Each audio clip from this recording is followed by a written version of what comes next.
Ahmedabad plane crash, चेतावनी के बावजूद उड़ा ड्रीम लाइनर।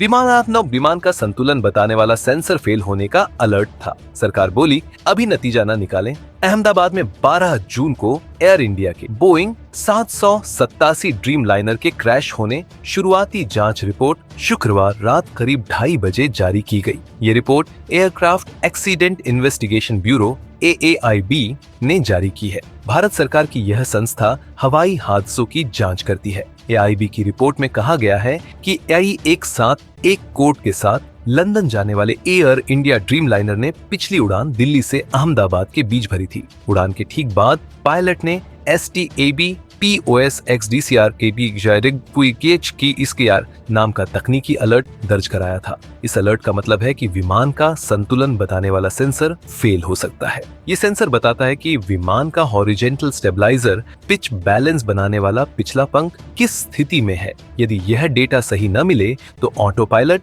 पिच कंट्रोल और स्टॉल प्रोटेक्शन जैसे अहम सिस्टम गलत कमांड दे लगते हैं। विशेषकर टेक ऑफ और शुरुआती चढ़ाई जैसे क्रिटिकल फेज में यह गलती हो सकती है। पायलट ने सुबह 11:17 पर यह अलर्ट दिया था और 12:40 पर विमान को उड़ान की मंजूरी दे दी गई। यानी महज 1 घंटे में गड़बड़ी दूर करने का दावा करके विमान को उड़ान के लिए क्लियर कर दिया गया। इसी विमान ने दोपहर 1:38 पर अहमदाबाद से लंदन के लिए टेक ऑफ किया और महज 30 सेकंड बाद दोनों इंजन बंद होने से यह एयरपोर्ट के पास बने मेडिकल हॉस्टल बिल्डिंग पर क्रैश हो गया। हादसे में विमान 241 लोगों समेत कुल 260 लोग मारे गए थे। विमान में केवल एक यात्री जिंदा बचा था। हादसे की शुरुआती रिपोर्ट को लेकर सरकार ने कहा है कि इस पर स्टडी की जा रही है। इस पर अभी कोई निष्कर्ष न निकाला जाए। उड़ान भरने से क्रैश तक के 32 सेकंड 1:37 सेकंड पर टेक ऑफ, 62 सेकंड में हवा में,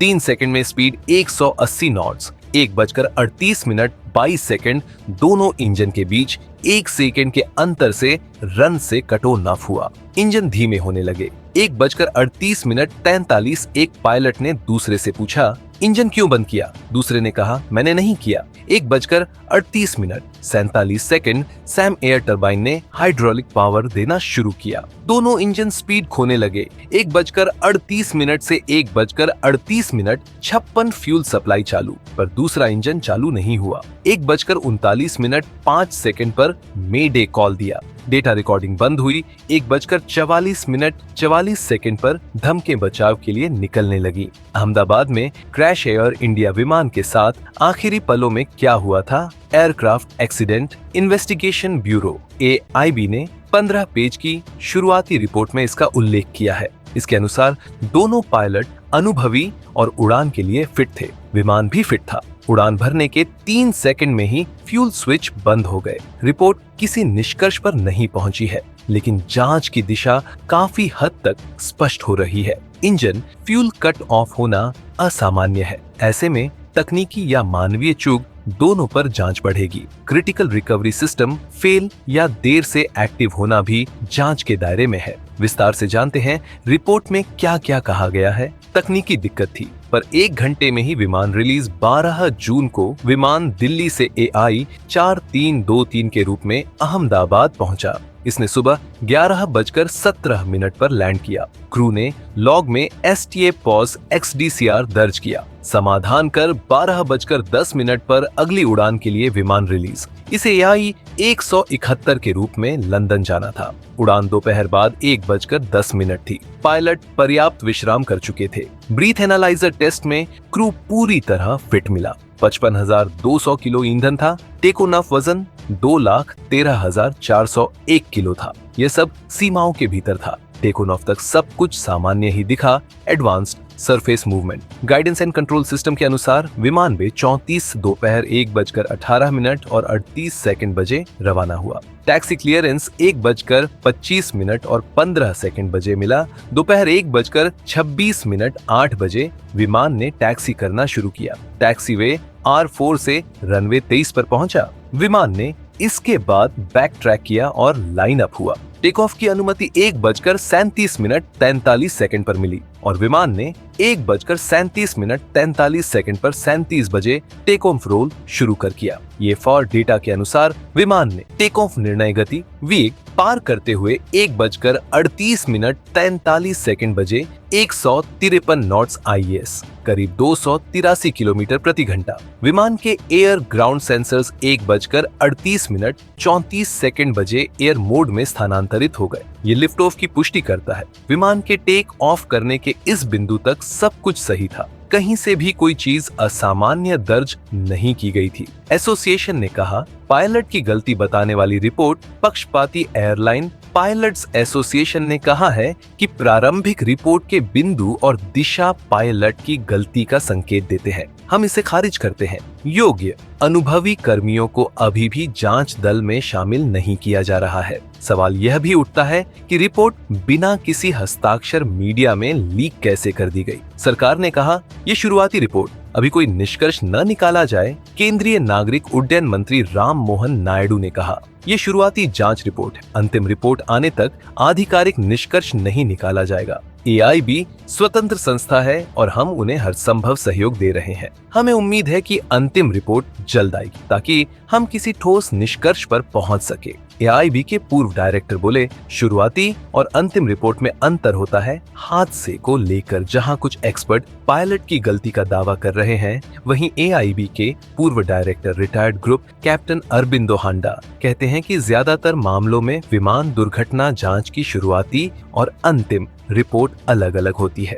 NDTV प्रॉफिट से बात करते हुए हांडा ने कहा, अहमदाबाद प्लेन क्रैश की जांच AIB के लिए बहुत मुश्किल होगी क्योंकि विमान का ज्यादातर हिस्सा जलकर खाक हो गया है और अंतिम रिपोर्ट आने में समय लग सकता है। जांच कर रही टीम को दुर्घटना के सटीक कारण या शायद संभावित कारण पर विचार विमर्श करना होगा। अभी जो रिपोर्ट आई है उसमें सिर्फ 30 सेकंड में हुई घटनाओं के तथ्य हैं। ये कोई फाइनल रिपोर्ट नहीं है। जांच में क्या सामने आया, सवाल जवाब फॉर्मेट में जानिए। सवाल, हवा में क्या हुआ था? जवाब, पायलटों ने क्या बातचीत की? जवाब, कॉकपिट ऑडियो भी सामने आया है जिसमें एक पायलट ने पूछा, आपने क्यों बंद इंजन किया? दूसरे ने उत्तर दिया, मैंने नहीं किया। सवाल, क्या इंजन दोबारा चालू करने की कोशिश हुई? जवाब, पायलटों ने इंजन को फिर से चालू करने का प्रयास किया। N1 या इंजन एक कुछ हद तक चालू हो गया, लेकिन इंजन 2 क्रैश होने से पहले स्टार्ट नहीं हो सका। विमान केवल 22 सेकंड के लिए हवा में रहा था। सवाल, क्या फ्यूल में कोई दिक्कत थी? जवाब, फ्यूल टेस्टिंग में पाया गया कि ईंधन में किसी प्रकार की कोई दिक्कत नहीं थी। थ्रस्ट लीवर पूरी तरह टूट चुके थे, लेकिन ब्लैक बॉक्स से पता चला है कि टेक ऑफ थ्रस्ट उस वक्त चालू था, जो डिस्कनेक्ट होने का संकेत देता है। थ्रस्ट लीवर के जरिए विमान के इंजन की ताकत को कंट्रोल किया जाता है। सवाल, क्या बर्ड हीटिंग की कोई समस्या थी? जवाब, फ्लैप सेटिंग 5 डिग्री और गियर नीचे उड़ान भरने के लिए सामान्य थे। बर्ड हीटिंग संबंधी कोई समस्या नहीं थी। सवाल, हादसे के वक्त मौसम कैसा था? जवाब, आसमान पूरी तरह साफ था, विजिबिलिटी भी ठीक थी, आंधी तूफान जैसी भी कोई स्थिति नहीं थी। सवाल, क्या पायलट मेडिकली फिट थे? जवाब, हाँ, जांच में विमान कंपनी के लिए कोई एडवाइजरी जारी की गई। जवाब, रिपोर्ट में कहा गया कि यह प्रारंभिक जांच है, अभी यह जारी है। फिलहाल बोइंग विमान कंपनी या इंजन बनाने वाली जनरल इलेक्ट्रिक GE को कोई एडवाइजरी जारी नहीं की जा रही है। गिरते वक्त विमान सबसे पहले आर्मी मेडिकल कॉर्प्स परिसर में कतार में लगे पेड़ों और एक ऊंची चिमनी से टकराया, फिर बिल्डिंग A की उत्तर पूर्वी दीवार से टकराया। पेड़ और बिल्डिंग A की दूरी 293 फीट है। विमान आगे बढ़ता गया और टूटता बिखरता रहा तथा अन्य ढांचों और पेड़ों से टकराया। लैंडिंग गियर 345 फीट और पंख 670 फीट दूर जा गिरा। बाएं मुख्य लैंडिंग गियर और बाएं पंख का बाहरी और मध्य भाग बिल्डिंग C से टकराया और 345 फीट दूर गिरा। पंख का मध्य भाग बिल्डिंग C की चौथी मंजिल के उत्तरी कोने में फंसा मिला। पंख का अंदरूनी भाग बिल्डिंग A से 707 जिग फीट दूर दक्षिण पश्चिम में पड़ा मिला था। डेटा के अनुसार इंजन 1 का फ्यूल कटोनफ स्विच कटोनफ से रन स्थिति में स्थानांतरित हुआ। लगभग 1:38:64 पर एपीयू इनलेट डोर खुलने लगा। ये एपीयू ऑटो स्टार्ट लॉजिक के अनुरूप था। क्या सिस्टम की चेतावनियों को अनदेखा करना ही इस हादसे की सबसे बड़ी वजह बना? अगर आप मानते हैं कि जवाबदेही तय होनी चाहिए तो इस वीडियो को जरूर लाइक कीजिए। क्या सिर्फ पायलट को जिम्मेदार ठहराना सही होगा या सिस्टमिक फेलियर की भी जांच होनी चाहिए? अपनी राय कमेंट में जरूर बताइए और वीडियो को शेयर करना न भूलें। Subscribe now and press the bell icon. Never miss an update.